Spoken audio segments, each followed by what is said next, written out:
कभी सोचा है हम यहाँ क्यों हैं? ये जो समय का पहिया घूम रहा है, आखिर इसका राज क्या है? चलिए आज एक ऐसे ही दर्शन की गहराइयों में उतरते हैं। एक ऐसी कहानी जो शुरू होती है एक सुनहरे दौर से, फिर हमारे आज के समय से गुजरती है और घूमकर वापस अपनी शुरुआत पर पहुंच जाती है। तो चलिए इस सफर की शुरुआत करते हैं। और इसकी चाबी छुपी है स्रोत ग्रंथ की इस एक लाइन में। इसमें बात हो रही है एक भूली हुई विरासत की, एक ऐसे भविष्य की जिसका वादा किया गया है, एक नई राजधानी जिसका नशा करने को कहा जा रहा है। भाई ये कौन सी राजधानी है? चलिए इसी का पता लगाते हैं।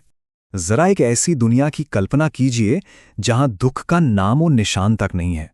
बस यही है स्वर्ण युग या सतयुग, जहां से हमारी कहानी शुरू होती है। धरती पर एक ऐसा स्वर्ग जहां हर आत्मा अपनी पूरी शान में अपने असली स्वरूप में जीती है। जरा सोच कर देखिए, एक ऐसा वक्त जब सारी दुनिया एक परिवार थी, बस एक भाषा, एक ही धर्म और एक ही राज। यही था वो स्वर्ण युग, शांति और एकता का जमाना। और ये कोई छोटी मोटी बादशाही नहीं थी, बल्कि पूरे 21 जन्मों तक चलने वाली, जिसे ना कोई हिला सकता ना कोई छीन सकता। इस सुनहरे दौर में हर आत्मा सतो प्रधान थी, मतलब 100% पवित्र, दैवी गुणों से भरपूर। ये आत्मा की सबसे ऊंची, सबसे अच्छी स्टेज है, जहां कोई कमी नहीं, कोई दाग नहीं। और जैसे जैसे हम आगे बढ़ेंगे, देखेंगे कि ये पवित्रता धीरे धीरे घटती कैसे है। लेकिन जैसा हर कहानी में होता है, अच्छा वक्त हमेशा नहीं रहता। अब हम आत्मा के उस लंबे सफर को देखेंगे जो उसे बुलंदी से गिरावट की तरफ ले जाता है।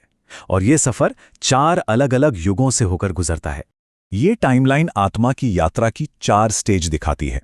सतो प्रधान से शुरुआत होती है, यानी 100% प्योरिटी। फिर आत्मा सतो अवस्था में आती है। उसके बाद रजो, जिसमें अच्छे और बुरे गुण लगभग बराबर हो जाते हैं। और आखिर में तमो, यानी लगभग पूरी तरह से अपवित्र। ये हजारों सालों में धीरे धीरे होने वाली गिरावट है। अब ये देखिए कितना बड़ा बदलाव है। जो आत्माएं कभी दुनिया की मालिक थीं, मतलब पूज्य थीं, वही अब पुजारी बन गईं, भक्त बन गईं। सवाल यह है कि ऐसा हुआ क्यों? सीधी सी बात है, क्योंकि वो अपनी असली पहचान, अपना वो देवत्व ही भूल गईं। यहां एक बहुत ही दिलचस्प बात सामने आती है। भक्ति जो है वो शुरुआत नहीं, बल्कि एक नतीजा है। जब आत्माएं खुद को कमजोर और खाली महसूस करने लगती हैं, तभी वो बाहर सहारा ढूंढना शुरू करती हैं। ये उस चीज को फिर से पाने की कोशिश है जो कभी उनका अपना ही स्वरूप था। और गिरावट का ये लंबा सफर हमें सीधा आज के समय में ले आता है, यानी कलयुग का अंत। इस चक्र का सबसे अंधेरा, सबसे मुश्किल दौर।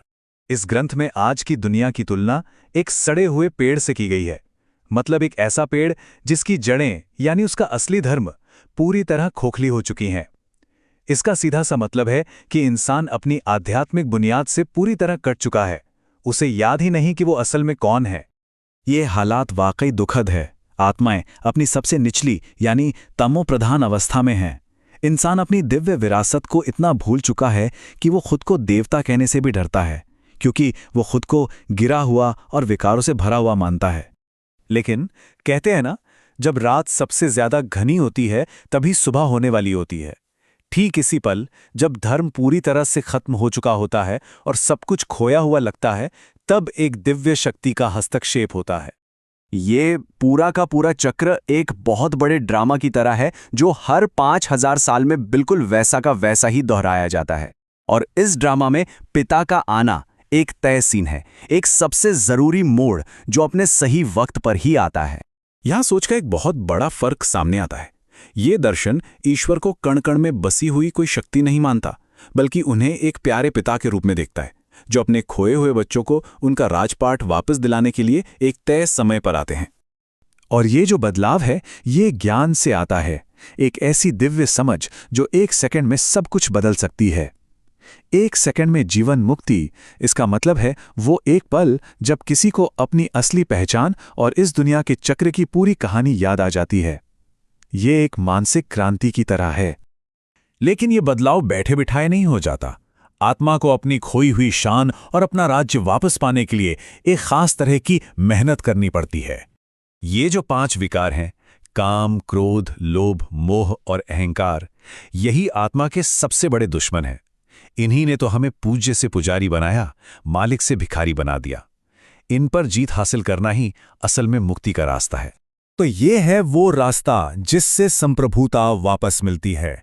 ये सिर्फ मानने या पूजा करने की बात नहीं है, बल्कि अपनी रोज की जिंदगी में इसे उतारने की बात है।